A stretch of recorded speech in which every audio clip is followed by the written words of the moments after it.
Up until now, a mainstream car buyer had the option of buying either a hatchback, a sedan, or maybe an SUV. Well, add another category to it. Here's a coupe SUV. This is the French Assault. It's called the Citroen Basalt. It's unique, it's fresh, and it's quite French looking. So what's so special about this new car? We'll tell you in this video. Welcome to NDTV Auto. But before we proceed, make sure you have hit that subscribe button and the little bell icon besides it. Before we talk about the looks, let's be done with the dimensions. This car is 4.3 meter long, the wheelbase is 2651 mm, and the ground clearance, well, I'll show you how good it is. It's 180 mm, and as you can see, a half a liter bottle. Well, there's still a lot of space underneath it. Since it's a French car, you have to expect quirky elements in the design. First of all, there's the chevron logo in front with chrome detailing around it, piano black finish. Then there's this different looking grille from the C3 Aircross, and there are some different elements from the C3 Aircross, but the overall fascia looks quite similar to the SUV. Apart from that, you can see these fog lamps here and these LED DRLs. And these headlamps, these are LED projectors. Now the side profile is where the things get interesting. You get a sedan-like silhouette on top till here, but you get a sloping roofline which gives it the coupe vibe. Then there's a kink here and a lot of neat design elements around here. Then you get 16-inch alloy wheels with machine finished, and there's these flap type door handles. Then we move on to the rear end of the car. You can spot a lot of quirky elements at the rear. These tail lamps, these are quite big and they extend into the side half of the body as well. Then you get this chunky rear bumper with a Foss skid plate, this chevron logo.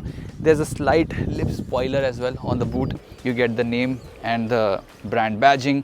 And when I open the boot, it opens like this, like an SUV. And the boot space at 470 liters is quite usable. There's a wide opening, the loading lip isn't too high, so you can probably fit in a 4 people weekend luggage easily. Currently there's a 3 people luggage for the weekend worth, and you can see there's still a lot of space left in this boot. And underneath the boot storage is your spare wheel, and this spare wheel is a 15-inch space saver from Seat, and it says Stepney on it, like legit it says Stepney. Now when you step inside the cabin, if I hide this climate control panel, you won't be able to tell the difference between this and the C3 Aircross. But this is obviously a differentiating factor. This is a new addition to this car, and then you get a lot of comfort in this car. For example, these seats, the cushioning is just perfect for long distance driving, and the French anyway know how to cushion the seats. Then you get this adjustable armrest with slight bit of underneath storage, some storage here, 2 cup holders here. There's a wireless charger as well in front with a tray above it.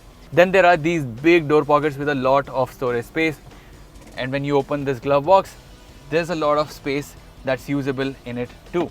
In terms of features, you get a 10.2-inch touchscreen, you get wireless Android Auto and CarPlay with it, but because this is a free floating screen and gets direct sunlight on it, it gets heated up quite quickly. Below it is the newly added climate control panel. Then there's a type A USB.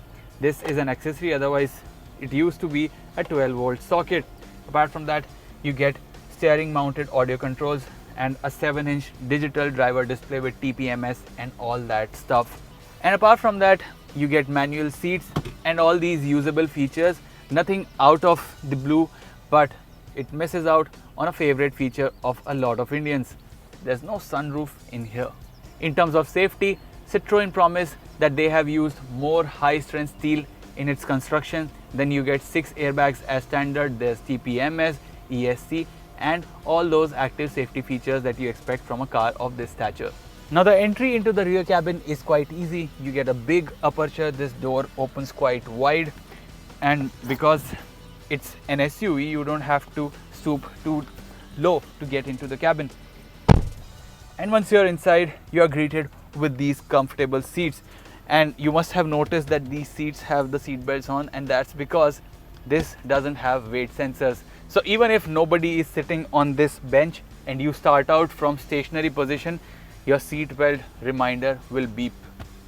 Now this 2651 mm of wheelbase, and that number is even better than SUVs like Hyundai Creta and Kia Seltos, and it's quite evident too, because just look at the amount of knee room here. This seat back is also scooped out, so you get a lot of space to sit, and the headroom, despite the coupe roofline, is quite enough for my height. For reference, I am 5 feet 9 inches. Even if you're 6 feet, your head might not brush, but if you're taller than that, things might get a little uncomfortable. And apart from that, there's a lot of comfort to be had in this cabin, because these seats offer adjustable thigh support. I think this is the first time you are seeing this in a mainstream car, and this has 3 steps to do that. This is the second step, and this is the third step.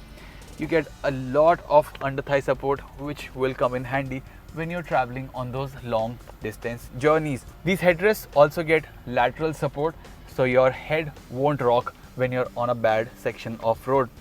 Although you don't get any adjustable headrest for the center passenger. Then you get a foldable armrest with 2 cup holders and space to store your phone as well. These seat back pockets have magazine holders. Door pockets can hold a 1 liter bottle easily. You get rear AC vents, 2 type A sockets, and overall you get these big windows and light color on the roof as well. And here is the 1.2 liter turbo petrol engine. This is obviously more powerful, 110 horsepower, and the fuel economy in the manual variant is 19.5. If you get the 6-speed automatic, you will have 18.7 kilometers per liter of claimed fuel economy. So this was the newly unveiled Citroen Basalt. Will it be able to assault the other rivals in its segment? Only time will tell. Till then, what do you think of this car? Does it have the guts to go up against the upcoming Tata Curvv and the other cars? Let us know in the comments. If you like this video, give it a thumbs up. If you haven't already, subscribe to NDTV Auto. Thank you so much for watching.